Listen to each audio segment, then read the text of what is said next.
And we will yield the floor to our first set of speakers from Parkdale Organize. Please welcome Tom and Chris. Hi everyone.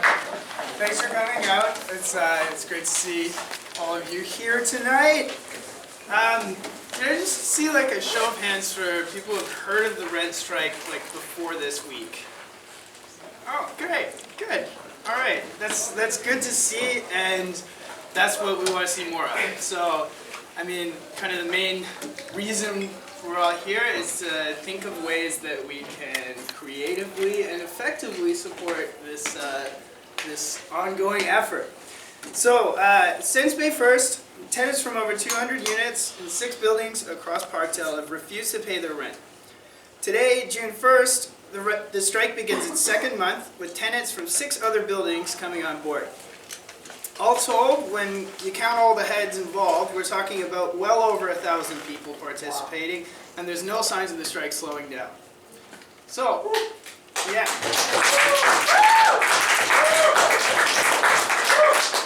So, how do we get here? Animosity between tenants and landlords is nothing new in Parkdale, or anywhere else for that matter. For the past 3 years, a group of organizers and Parkdale residents have been working hard to bring tenants in the neighborhood together to do something about the issues they all face in common. Working alongside tenants, Parkdale Organize has taken on other notorious slumlords in the past few years, including Wynn Residential, owners of the West Lodge buildings, and Achilles, one of the most aggressive forces behind the gentrification of the neighborhood.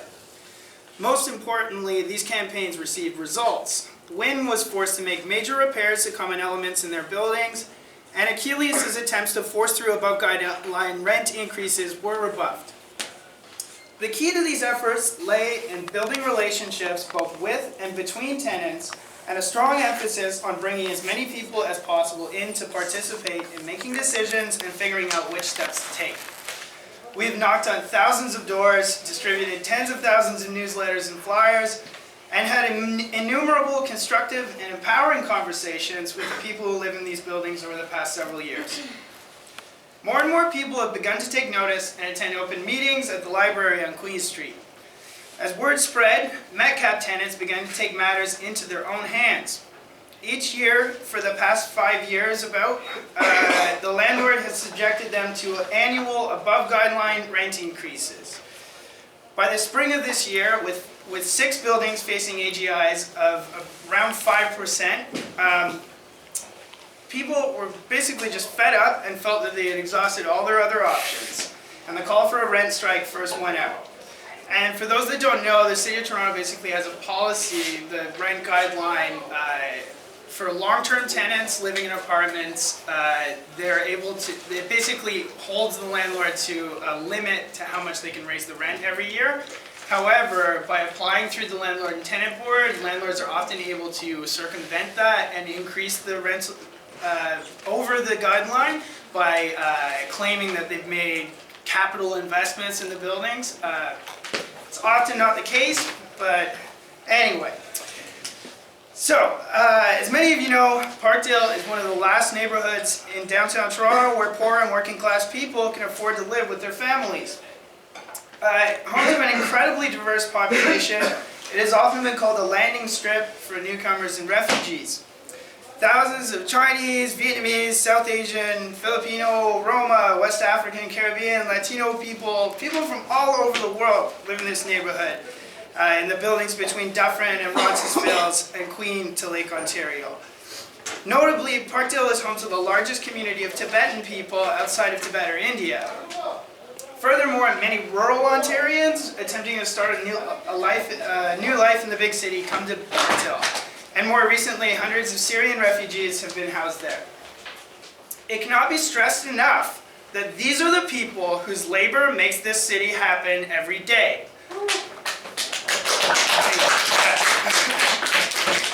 Whether cleaning hotel rooms, driving cabs, stocking retail shelves, or serving our meals, this city cannot function without these people.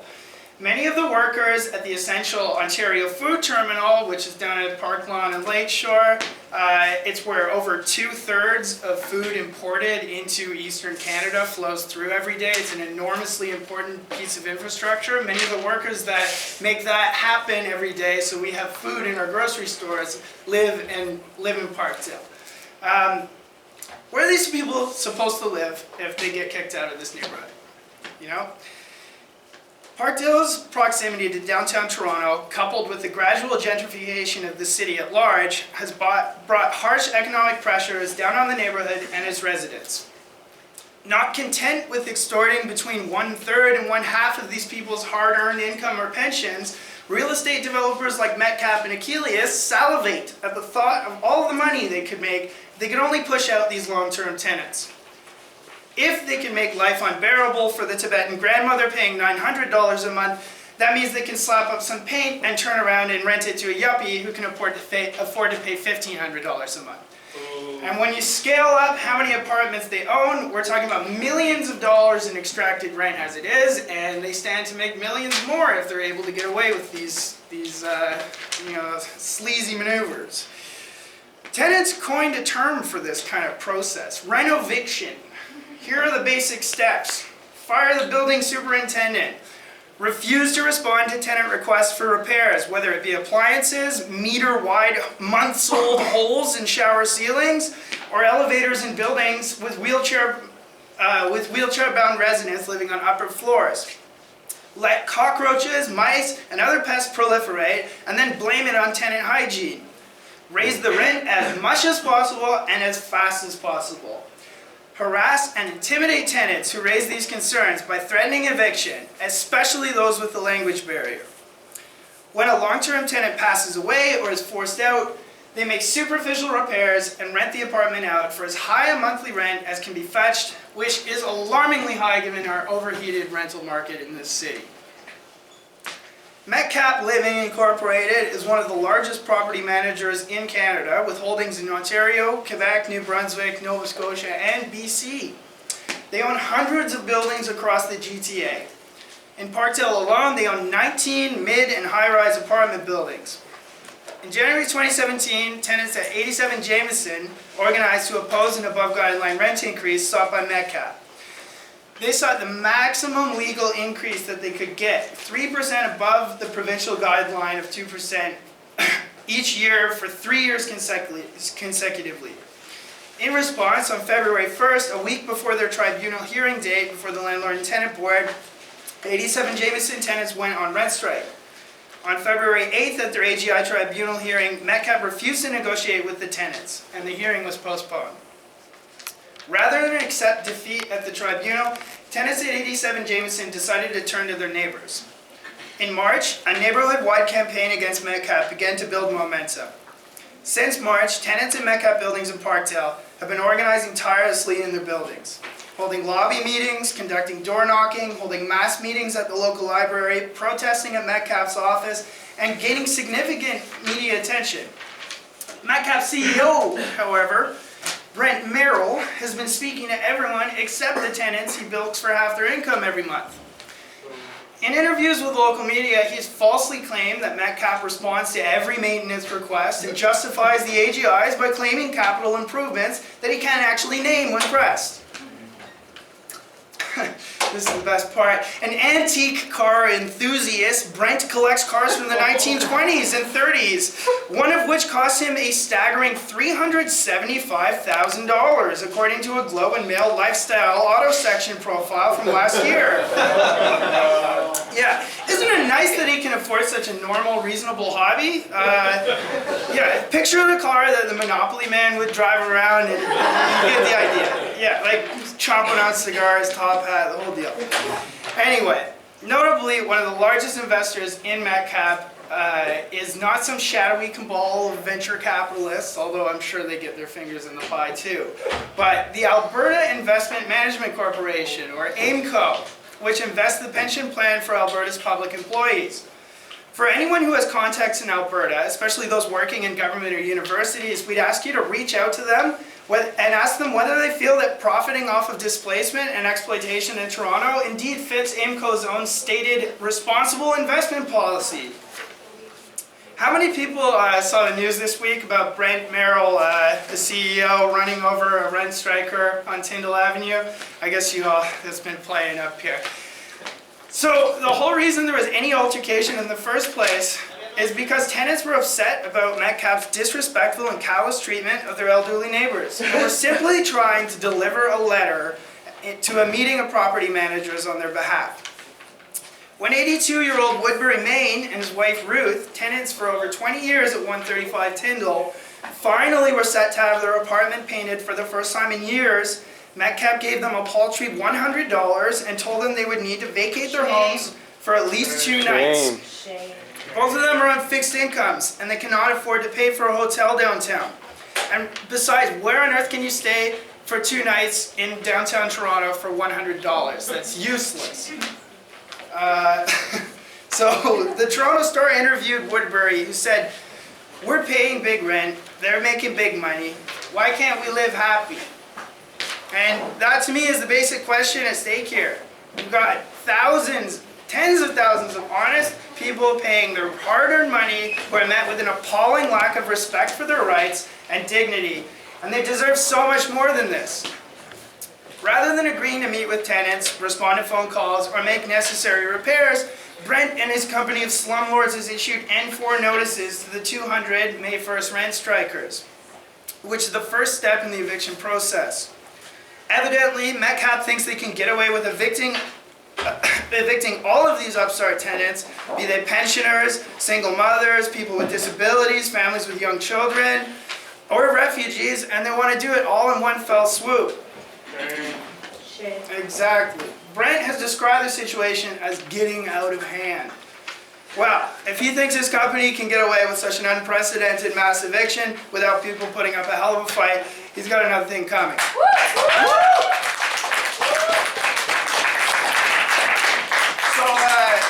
So I get the feeling that the terms solidarity and mutual aid may not be unfamiliar here in this room. But in my life, I have never witnessed anything these more meaning than over the past month in Parkdale. The way people from so many diverse backgrounds have come together across language barriers, busy work schedules, and the grinding reality of poverty to build something capable of seriously challenging one of the largest property owners in Canada is truly inspiring. I urge everyone here to do whatever you can to raise the profile of the rent strike, whether by word of mouth, online, or in print. Participate in the public rallies and events. Call Brent Merrill and the other managers at MatCap and harangue them. Call AIMCO and don't let up on pressuring them to meet tenants' demands. Please help fundraise and donate. Right now, the 200 eviction notices alone equate to 200 filing charges of $190 each in order to contest the eviction proceedings with the landlord and tenant board. Many of these people are financially stressed as it is, and that means we need to raise at least $38,000 to cover these costs alone, let alone any other legal fees that might arise or additional $190 processing fees that are coming in as more people join the strike. So in these troubled and precarious times, struggles like the one underway in Parkdale take on added significance. Because the truth is, without organizing independent institutions of working class power that are rooted in actual democratic procedure and structured around concrete, shared material conditions, I fail to see a way out of our general predicament. We need the rent strike to succeed, not just for the sake of the brave tenants and their right to affordable living with dignity, but to perhaps show a potential way forward for the millions of people facing similar conditions across the city and around the globe. Thanks for your time, and please do whatever you can to support the rent strike.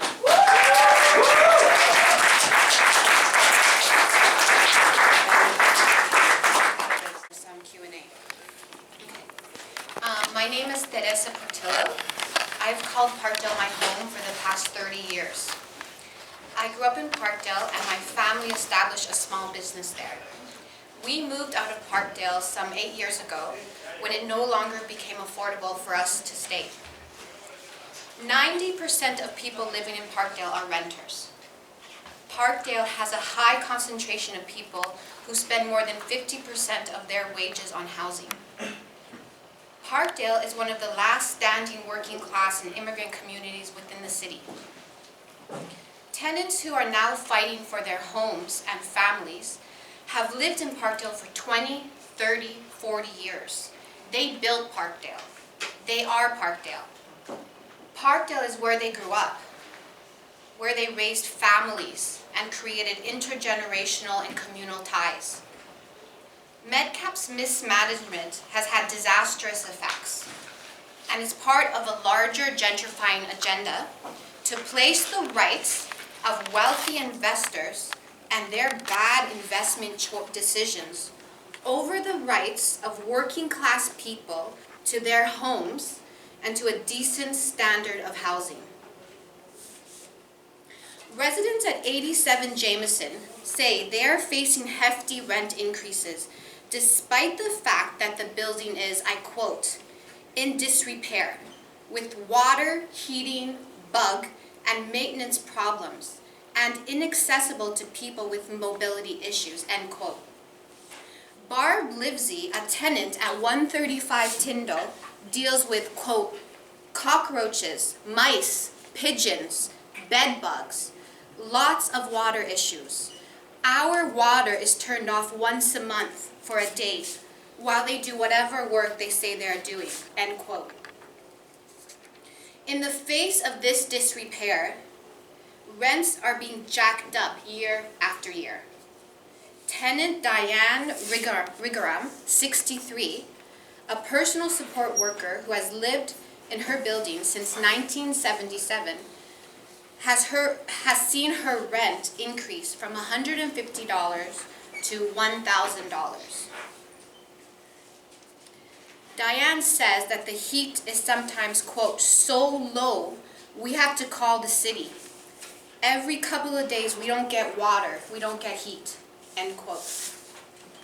At 135 Tyndall, Belinda Textera says she feels duped, paying $1,100 a month plus hydro, only to deal with the building's long-standing issues, such as pest control. Cole Weber from Parkdale Legal Clinic reports that one-bedroom apartments that used to rent for $800 a month in Parkdale are now available for up to $1,400 or more, with in most cases minor and superficial improvements. Corporate landlords seek to displace long-time community members in order to guarantee a return on their investments. Parkdale tenants are saying no, we will not be displaced. Our community will not be destroyed in order to guarantee the value of their bad investment choices of corporate landlords. The Parkdale rent strike that is now making its second month of civil protest has brought these issues to the forefront of the Toronto media. This is our moment to say proudly that we believe that the investment practices that align themselves with gentrifying agendas are bad investment decisions because they depend on the displacement and destruction of people's communities and lives, and because they depend on an unsustainable product, namely the overpricing of subpar housing conditions. As of yet, Metcap Living has had no, and I repeat, no systematic response to tenant organizing.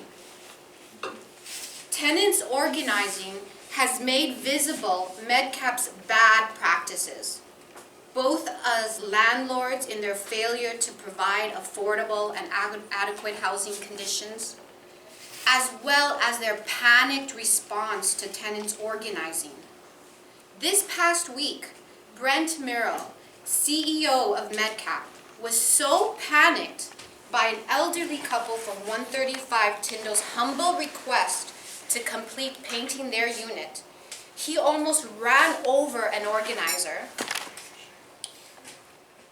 with his car, hit a parked car, and then fled the scene of an accident in attempts to flee these tenants' requests. On top of this, a MetCap employee was caught on video just yesterday removing flyers from tenants' units in a clear violation of the Residential Tenancies Act. And on May 15th, MetCap CEO Brent Miller and his corporate landlord friends at the Federation of Rental Housing Providers were so unsettled at the thought they'd have to face a group of tenants who had gathered to deliver their message of affordable housing at the Ontario Landlords Association's annual general meeting held at the luxurious Vaughan Estate that they cancelled their AGM altogether.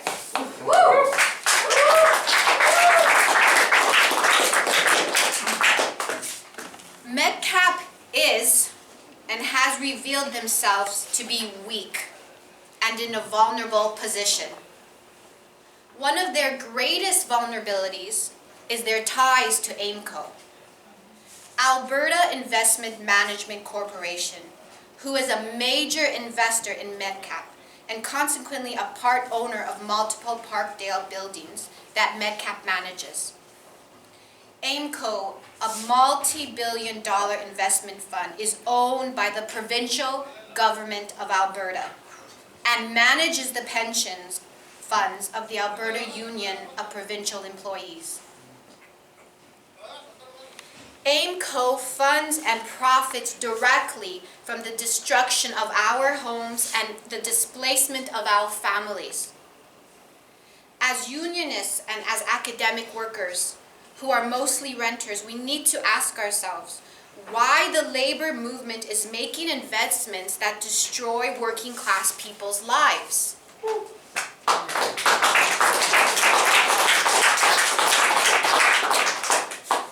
Public sector workers in Alberta have no interest in pushing working class and immigrant tenants out of Parkdale.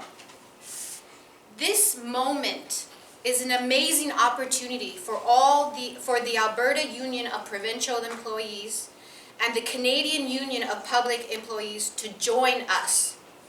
This is our battle to win together. A victory in Parkdale is a victory for the working poor and renters everywhere. Thank you very much.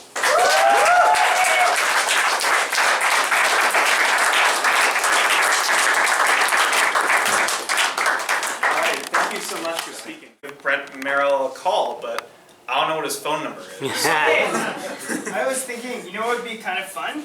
We got his personal cell phone number as a result of his hit and run. Because he had to give it to, he had to exchange information with the person he hit, right? So, let's give him a call.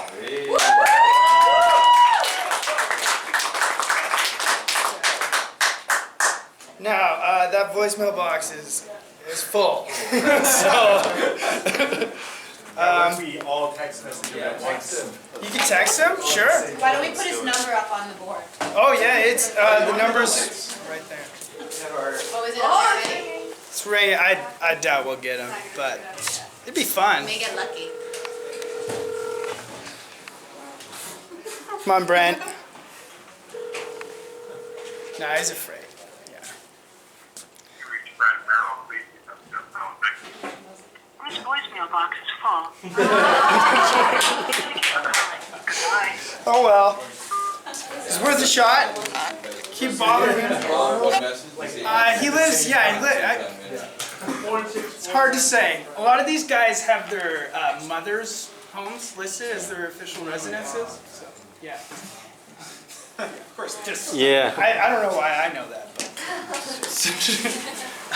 Sorry, go ahead. So one question I had is that as I was walking around Yorkville, where unfortunately the slumlord UT warehouses its family students, I noticed that a bunch of buildings there were owned by Metcap, and that seems to be the sort of people who might pay them quite a bit of money.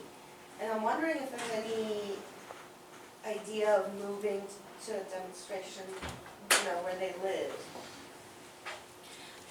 I think what we have kind of discussed is that MedCap has a concentration of 19 buildings in Parkdale, and they are the largest corporate slum landlord there. So what we need to do is focus our energies and focus on solidifying our base and increasing our numbers there in Parkdale. This is our community, and we need to organize ourselves as tenants and as neighbors. But certainly we encourage every neighborhood, all renters everywhere, to organize. I don't know if that addresses your question. Sorry, go ahead. I meant that those are the renters that Brent Merrill might actually want to keep happy because they're paying him a lot, so why don't we piss them off by rallying in front of their building? I mean, I think, well, Because I think the urgency is in this community that we first need to organize within this community, mobilize the people within that community that are vulnerable, extremely vulnerable, right? I think I really do agree with this idea of urgency and the need to put pressure directly on MedCap. And the ways that Parkdale tenants have decided to do that is with the rent strike, number one. Because the rent strike affects the bottom line, so that's a huge direct immediate pressure. We've also tried to do actions and demonstrations, and we've been on social media, and we've tried to be on CBC, City TV. We've tried to be out there, and we've brought this issue to the forefront of the media and of Toronto culture right now that is experiencing this crisis in housing. So I think that would be a little deflection from that direct pressure that we need to focus on and is our easiest avenue at the moment. and I'd just like to say also that while the description of vulnerable it applies, these people are far from disempowered. And if anything, through this process, this has been a very empowering process for people in the neighborhood. Would you agree? Like, I think people have really... I was thinking about this on my way over, and I came to the conclusion that organizing is something we all need to do. It's something that we all, when you're not organizing your community members and your neighbors to try to problem solve in your own neighborhood, then you're disempowered. Whether you are vulnerable, whether you've been characterized as a vulnerable person or not, you are in a position of disempowerment. And organizing is a way to address that and to empower ourselves and to really address the kind of vulnerabilities that we face. Is there, sorry, go ahead. Is there a letter people can endorse? There is actually, Yeah, well, if you don't have, if you're on social media, you can follow the Facebook page, and that's a great way to get updates. But also, you can, you know what, I can pass around a sheet. we have some flyers that list phone numbers, emails, and people that you should contact to show and voice your support for the Parkdale rent strikers. And yeah, it just occurred to me, I'll pass around a sheet, and if anyone wants to throw their email down, we can add you to the list, so you'll hear about what's going on. And when there's like a push with a specific message that we want to reach specific people, there are templates for that kind of thing. There's also a table outside with a giant stack of flyers and letters and stuff, so take one for yourself, but also take some for your friends too. Yeah, please do. Take I want to see that table empty. Yeah. I think it's also, can I just double back to the question, sorry, what's your name? Alan. Alan, the question that you asked, because I think it's actually a really good question, and it's something that's come up in organizing. Where do you direct your efforts? And this is a really important question. I find that Parkdale tenants are so successful because they speak from their lived experience. They're not committed to illusions that don't speak to their interest. So that is where we have to ground ourselves. So for instance, if we were to go lobby another group of sector of people, right? We then have to convince them do you see what I'm saying? We'd have to convince them or try to move them in some ideological way. And what our intention is to speak the truth of where we are standing and not have to reach out to convince anyone of any narrative. But I'm just trying to come off of your question because I actually thought it was really important. I honestly meant yell outside their building and have a rally there. Disrupt. I mean, I think right now we're getting a lot of, when Brent Merrill tried to run somebody over, that's really bad coverage for him. And it's on the eve of June 1st, and we're heading into this with a full head of steam. So I think we have one question here at the back. Well, it's kind of just like attached to what you were saying. I think though, like the strategy is that like you have to build unity rather than like people being divided. So like rather than like potentially like other people who live in that type of things all across the GTA, that's kind of like the good thing about targeting big landlords is that there's so many tenants that they have. Are facing the same conditions, So I think the yes. same conditions, but I think the better avenue would be actually to get those people to understand what they have in common with the people in Parkdale versus pissing them off. But that's like eventually, you know what I mean? But I think just generally, like the idea is that I don't know if that's what you guys are trying to do. I just Well, think for that's sure. not- Like if you search for MatCap on, say, the Toronto Star website, you can find articles from 5 years ago, 10 years ago, 15 years ago, talking about the exact same problems happening in areas all across the GTA. And I think that's a really good point because what Parkdale Red Strike has done is opened up so many possibilities. It's just opened up so we can create so many allies, we can strategize, and it also shows us that these landlords are ill-equipped to face our organizing. They are panicked, they are disorganized, and they have no systematic response to our organizing. And so I really like your point because it really shows us that there's a huge opening for us to organize and to work together. I think I saw a question. Yeah, I missed the part where you were talking about, like, I was, which unions that may be tied to this, like, the relationship? Like, I was trying to look it up, which ones were you Well, I saying? think AIMCO. So AUP. so basically, just like Code. all large That's the investment. public institutions like UT and Asset Management Corporation is one that maybe people might be interested in looking up. But yeah, it's interesting to see what they got their money stocked away in. A lot of tar sands. But like public institutions. The Alberta Union of Provincial Employees. So how have they reached out in support or? We reached out to them and they did a demonstration and we coordinated with our demonstration at AIMCO offices. So we did a coordinated demonstration there in Alberta and here in Toronto at downtown offices. And they do not support the displacement of Parkdale workers, but the moment is now to put pressure on AIMCO and to put pressure on Alberta from the unions, from the position of unions, to get them to direct MatCap to drop the above guideline rent increases, all of them. And those are our when the strikers organize, those are the three things our goals. The first one is to withdraw, for MatCap to withdraw all of their above guideline rent increases. The second one is for MatCap and AIMCO to end their practice of applying for above guideline rent increases in Parkdale. And the third one is for them to complete all repairs. So I have two questions. So the first question is like, should we be trying to contact MetCap or like AIMCO? Like? There's so many avenues, yes. And the Alberta government as well. Yeah, okay. Because that's where MetCap is really vulnerable. Okay. And we see that they have that, they're co-owned, right, by the Alberta government, AIMCO, that represents government workers. So that's where we really need to start putting pressure. I mean, it's just the kind of thing, there's so much money at play when we're talking about large like public sector unions, and all of the money, I'm sure a lot of you are in public sector unions.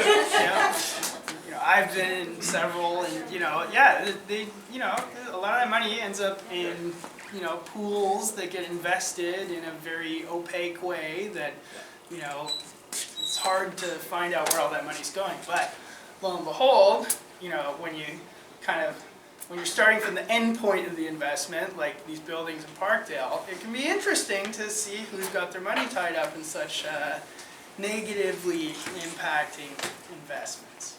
And sorry, and my second question, I heard a little bit about like they were sending out eviction notices.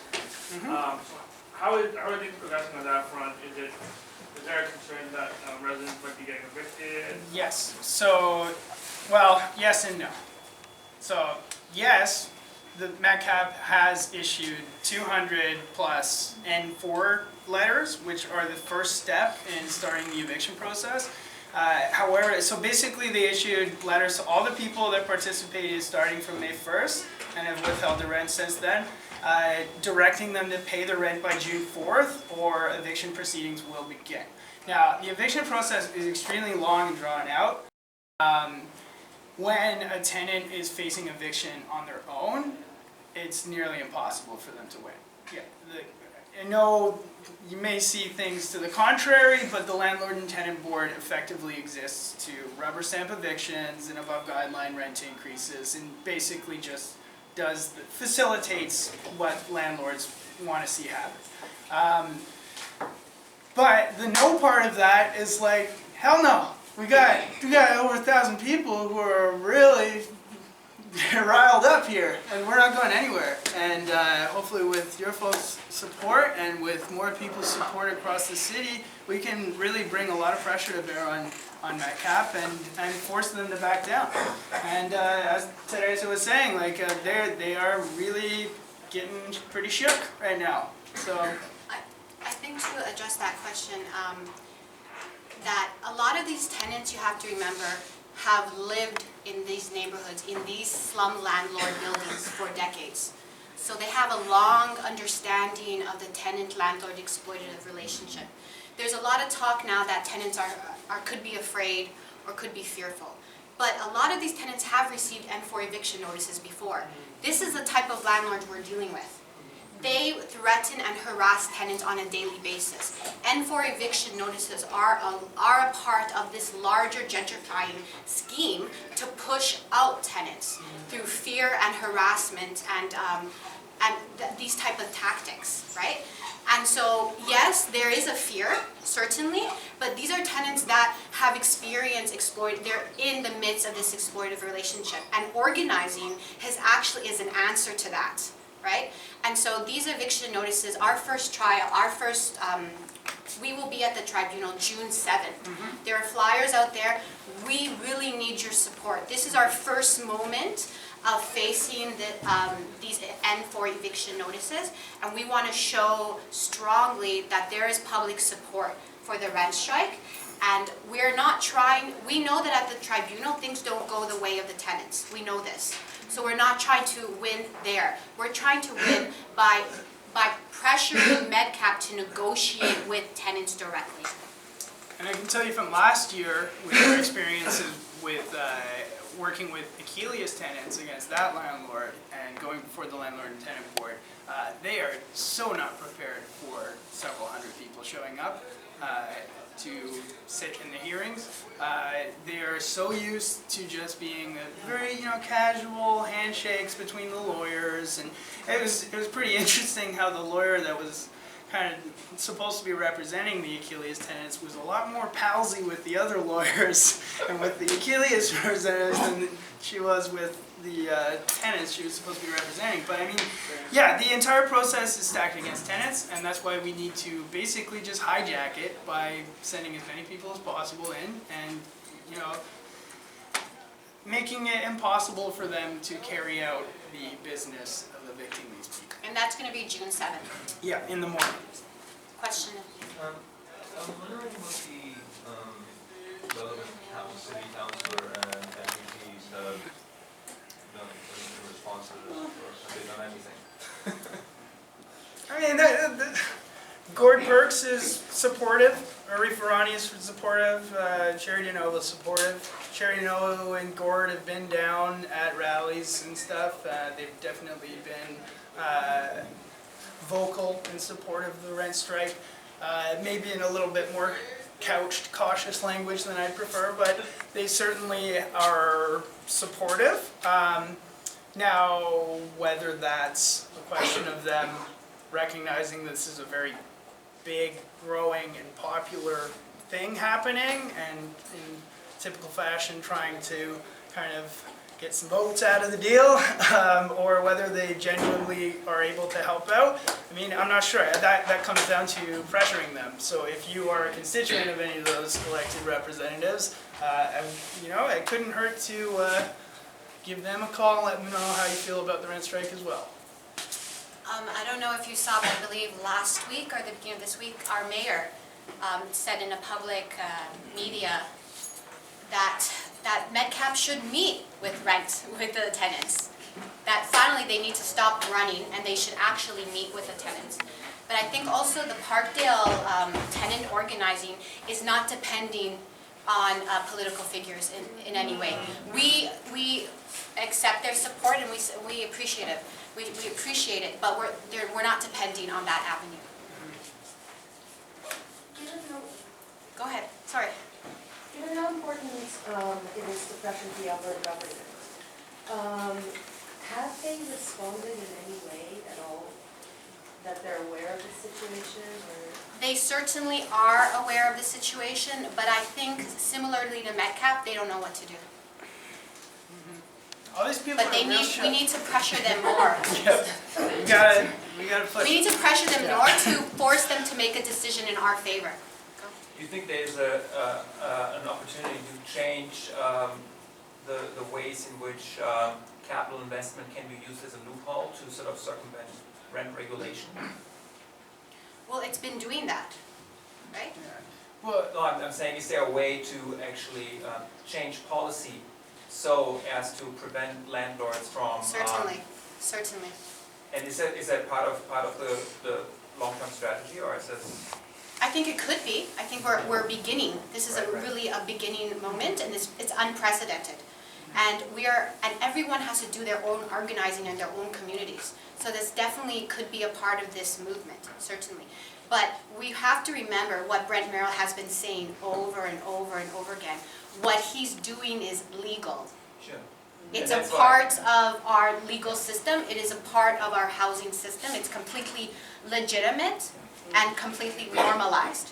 So that's important in that question. That's why I'm asking, because rent control, as you know, like we celebrate the extension of rent control into newer buildings and so on, but even if we have buildings that fall under rent control, there are these loopholes that landlords exploit. And I wonder if, if that could be tacked on to a broader discussion around, rent control and making sure that, rent control actually has teeth. Yes. I mean, that legislation is just coming out, but what I hear is that it's not impressive, unfortunately. And I mean, like, there's a lot going on, right? Like with the Ontario Municipal Board and the way that they are able to overstep municipal, like the City of Toronto, even if they have a problem with a condo development, they can often be just kind of jumped over through this larger provincial body. So I mean, there are so many ways in which this entire regime is stacked against working class people who are viewed essentially like as, like Brent Merrill has won awards for working in multi-family housing, right? And I had to look that term up, but it's actually like a nice way of saying, renting to poor people. And and basically, yeah, like it's, these people are viewed as almost like a commodity, right? Like it's 12 checks a month, right? That they never interact with these people. They don't care about them at all. And I guess that's part of what we're doing is people are really just fed up and out of options. And I mean, this is like, I want to just briefly touch on how, like, myself, I don't live in one of these buildings. I've known a lot of the people who've been involved in Parkdale Organize since it started, and I've been helping out with it for several years now. We do a tutoring program and stuff, and it's been really great. But, like, as someone who is not a tenant there, this has not been a process where, like, the organizers are, like, trying to, like, prod people in a direction, right? People are so down with this, like, I mean, it's really, like, it's surprising how militant people are in the neighborhood. You know, people are talking about shutting down Jameson and stuff, and like blocking the road. You know, like, I mean, you know, people are saying, "Oh, what for Black Lives Matter? We got to do that, right?" You know, and right now with all the mayhem downtown on the Lakeshore and Gardner, with all the other exits closed for construction, like. Ooh, I can really slow things down. But yeah, I mean, people are really, people are just really ahead of the curve. People who live and face these conditions and have for decades, they know all about it. They don't need anybody with lefty politics coming and explaining anything to them, right? People understand this very well because they live it. And in our role as organizers, what we've been able to do is really just, we knock on doors, we distribute information, we set times for meetings, people come and they figure it out. And that's kind of the recipe here to why this has succeeded, is that it is like really, it's been a hands-off, democratic kind of, people have just taken this and run with it. And that to me is just really, it's been very, it makes me feel a lot better about people and our capacity to come together and organize to face the significant challenges of the day. So, yeah. Have you guys reached out for or got any support from the other town organizations like Acorn or FMTA, or do you want that support? I think it's, we would like support, but I think we really need to focus our efforts in Parkdale because we're really in the heat of the moment right now. We're really in the moment where we need your support in Parkdale as opposed to go out of Parkdale. We need you to come and support us in Parkdale and support your own communities and your own neighbors. But as to your answer, I'm not sure. I'd have to follow up with you as to how many different tenant organizations, if any, we've reached out to. Anything else? Any final questions? Have you reached out to OCAP? They've got great experience with. Oh yeah, we know OCAP folks, and there's plenty of OCAP folks who are very supportive, and yeah, I mean, what I would say though is OCAP's got their plate full in the downtown east, right? So that's kind of right. Like Parkdale and downtown east side are basically the two parts of downtown where poor and working class people can still find affordable rents, and yeah, both are facing very similar pressures of gentrification and displacement. So OCAP is plugging away as they have been for 30 years, and yeah, like I know that the solidarity is there, but I know they do have their plate full on the east side of town. I got one last question for you. For people who want to stay involved, keep in touch, find out what's going on, what's the best place to go for information? I would say the best place to go is our Parkdale Organized Facebook page. That's updated. All of our events are posted there. All of the news media stuff that we collect there on the Facebook page. So that's pretty. Also, you can connect with Parkdale Legal Clinic. That would be great as well. Yeah, PCLS, which is at Queen and Dufferin, basically, just as you come up the hill on the west side of the intersection. It's on the north side of Queen Street, and yeah, Parkdale Community Legal Services has lots of just wonderful people working there. We'd be happy to answer any questions you might have if you're in the neighborhood. And then just one more really quick thing. Since you're at U of T now, there are a lot of people that are affiliated with like student and labor organizations. If people in this room are affiliated with groups like that, what can we be taking back to those groups to support your work at Parkdale? I mean, I guess that's part of what we hope to discuss and kind of provoke discussions around.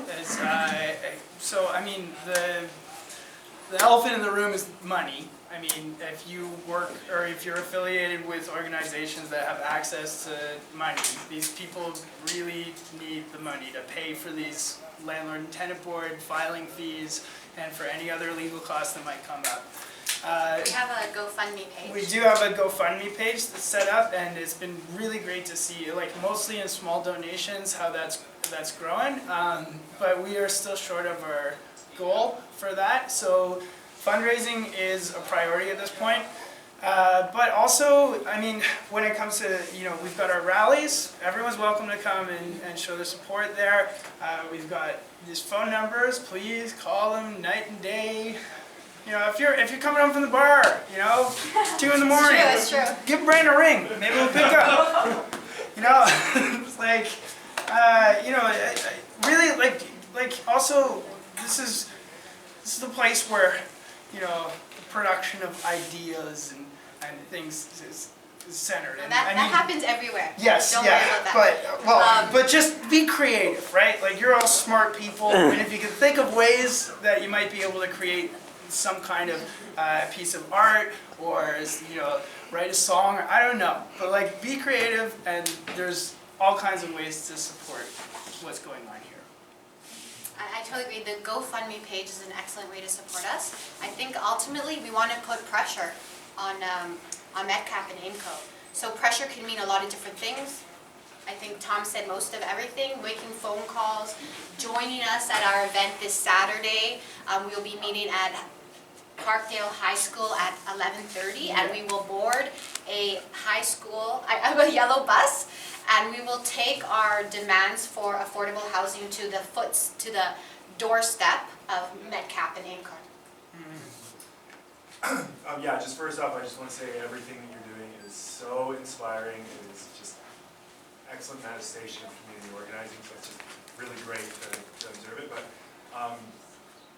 I just wanted to ask about the fundraising, because I've kind of been monitoring the GoFundMe page, and I know a lot of us in the labor movement are trying to get our local unions or get different federations to contribute, and lots of them have a slow process for making donations. But just because we're seeing the strike grow, I was wondering, because the goal was 30,000, which was, I guess, a fairly rough estimate on how many applications to dispute. So is that now growing, that more people are going to get involved? So is there really a goal, or like, because you're saying that close to 1,000 people are involved? Is that? Do you mean like you're looking at now 1,000 people are withholding? So when I say 1,000, over 1,000 people, I'm speaking to all the people that live in the units, right? There are over 200 units that are participating in the strike, but there are many more than 200 people who live in those units. So. But certainly, you're right. Our goal sure. is going to increase. Because we started with that $200, we really didn't know how MetCap was going to react. But given the fact that they've been so mismanaged and so inept, we've actually been able to now increase our numbers and move on to a June 1st rent strike. So it's the weakness in that vulnerability that allowed us to extend ourselves to June 1st. And certainly given that, we're going to have to cover more the fees of the cost to protest. Yeah, so I mean, are some of the tenants going to be put in a position where when it gets that point where, all right, the legal fee is $190 per unit or whatever, like people are going to have to start withdrawing and paying their rent because they would face eviction if there's not enough funds? Is that like what's the timeline? We're trying to make this as painless as possible for people, because it is like, they're taking on the risk of losing their homes. There's certainly an urgent need for people to donate right now. You're very right on that timing. It's it's urgent now. But there are other funds, government funds, that we can also apply to make up the fee. But that's only with particular tenants, right? So there are two. I can show you what the funds are. I don't know them off the top of my head, but there are two particular funds that we can apply to. But we're also wanting to fundraise as much as we can to cover the cost of the other tenants. Okay. Yeah, and it's very urgent that this happen today, tomorrow, as soon as possible. Yeah. We're coming up to the first eviction tribunal at June 7th. What time? That's at 8:45 a.m. In front of the Landlord and Tenant Board office in Toronto, which is at 76 St. Clair Avenue East. So it's just east of the subway station in Yonge.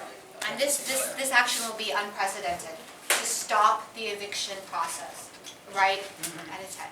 So I mean, that's the idea. We're short-circuiting this whole sordid, process by which people are routinely tossed out of their homes. But there's too many of them to do it once. I really believe that. I think there's just too many people. They're trying to push through way too many evictions at the same time, and there's no precedent for that.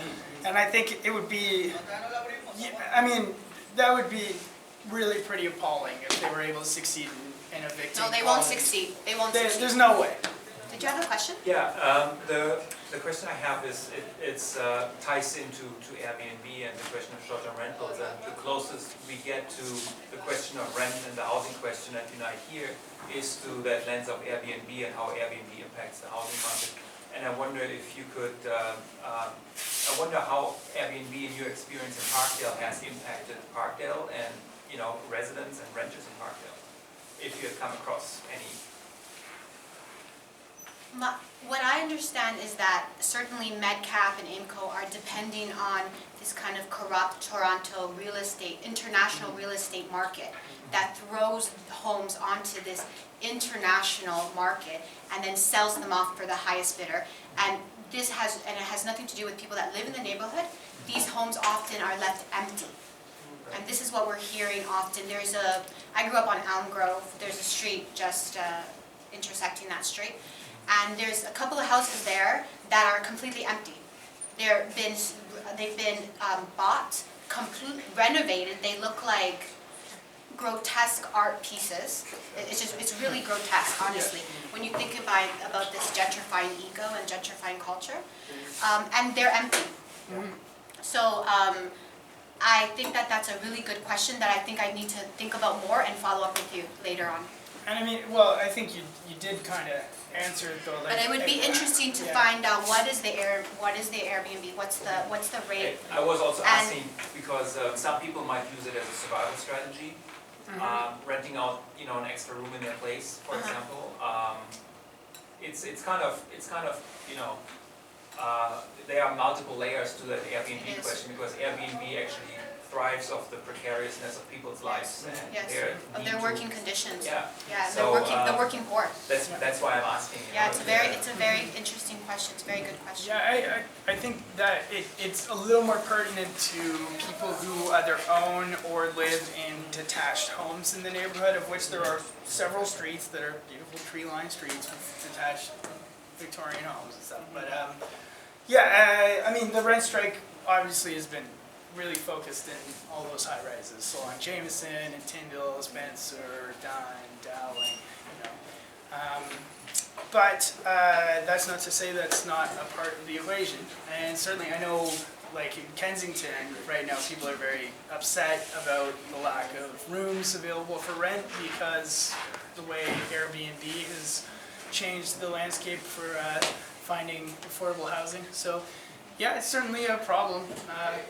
And you know, hopefully things like this will build towards having a broader kind of coalition of people that support some just basic dignity in our housing policies, and you know. I think we have a question. I was wondering if you could talk a bit about like strategies for like how the organizing happens to actually get tenants on board, particularly like the racialized communities, because there's like a large Tibetan population there. So, like aside from the fear and intimidation that they might be facing, like how are a lot of people who are not used to organizing or don't like fully, it's scary maybe to like engage in that, like what is that like? I don't know how much I can speak on this, but what I can say is that Tibetan community is one of the most our strongest corner point in organizing.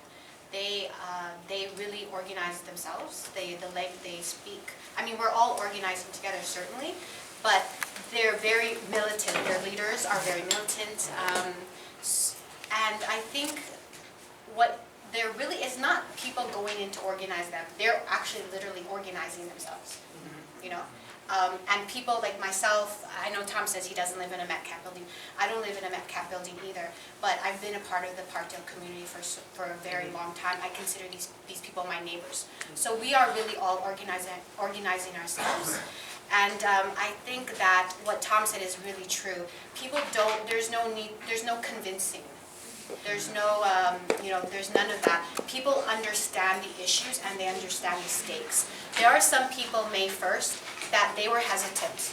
right? They feared eviction, they feared being pushed out, and they may not have joined us May 1st. But moving on to June 1st, we've had success after success, and tenants know their rights more and more, and I think more and more tenants are realizing that this is, they're more vulnerable not striking than striking.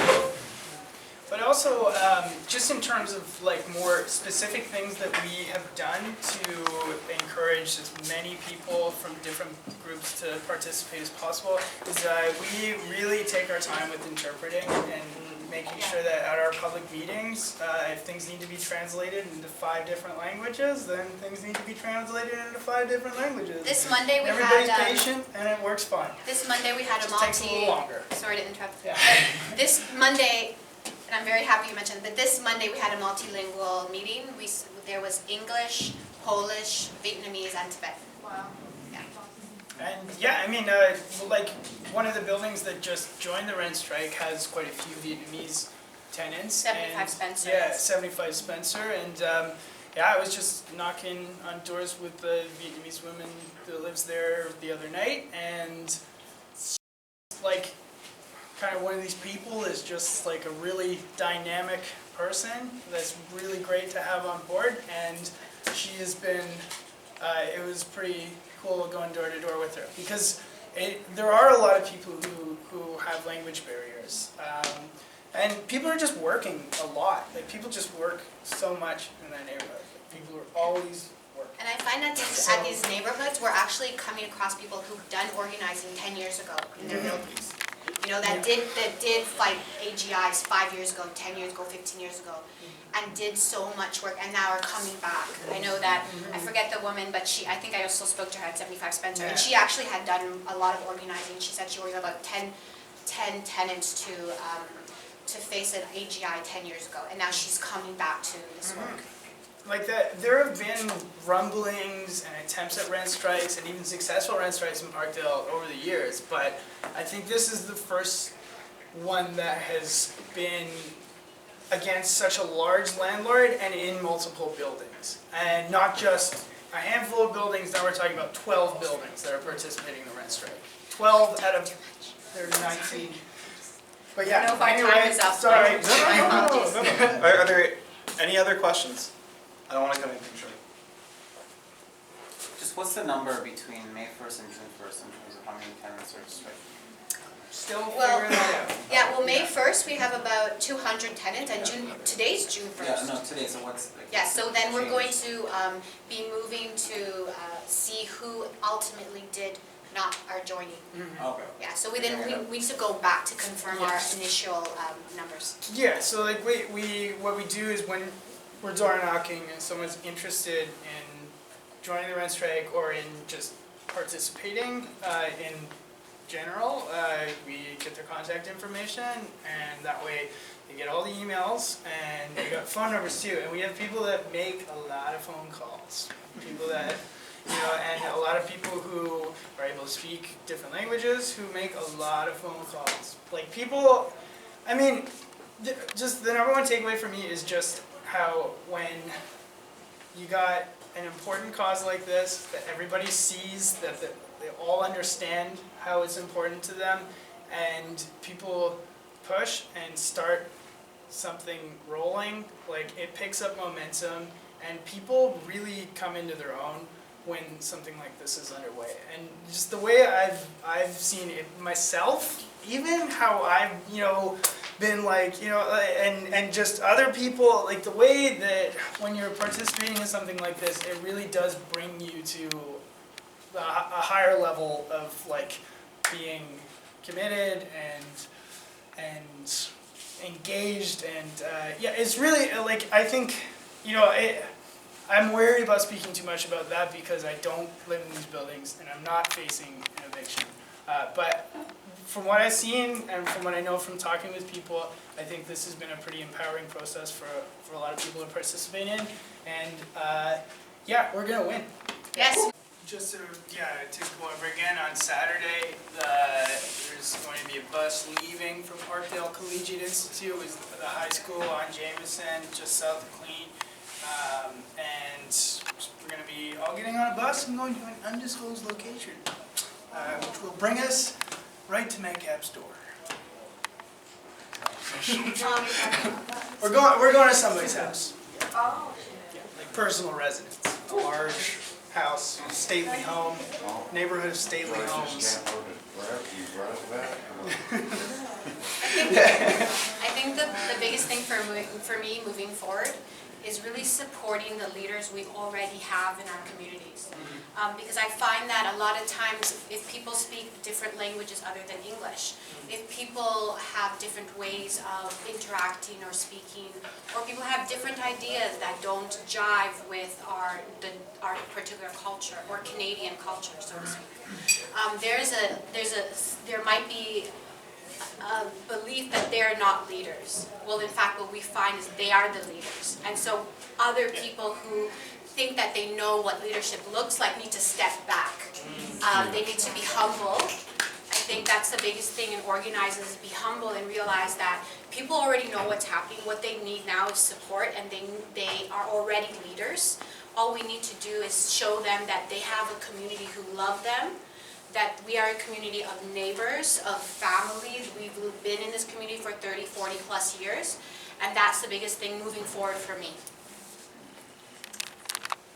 Thank you so much.